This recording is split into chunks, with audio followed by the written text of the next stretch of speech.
ఇంకొక వెసులుబాటు కూడా ఉంది. మీ స్థలానికి ఇటంతా మీ స్థలం అయినప్పుడు ఇటు నుంచి బయటకు వెళ్తారు కదా, ఉత్తరానికి వెళ్తున్నారు చెప్తున్నా, అలా వెళ్ళాల్సి ఉంటే బయటికి నడక ఈ గేట్ నుంచి వెళ్ళండి. బయటికి వెళ్ళేటప్పటికి ఎక్కడ చూస్తారు మీరు? ఉత్తరం చూస్తున్నారు, కుబేర స్థానం.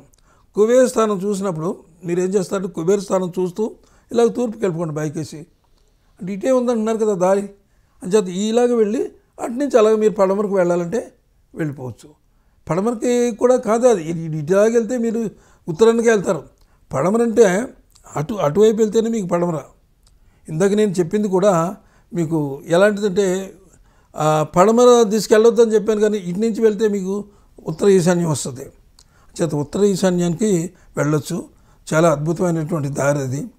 వెళ్ళేటప్పుడు కూడా ఒక విఘ్నేశ్వరుడి ఫోటోని, మీరు ఎక్కడి నుంచి బయటకు వెళ్తున్నారో ఆ విఘ్నేశ్వరుడి ఫోటోని అలాగా పైకి గుమ్మం మీద అలా పైన పెట్టుకోండి. వెళ్ళేటప్పుడు విఘ్నేశ్వరుడిని స్మరించుకుని మీరు బయటకు వెళ్ళండి.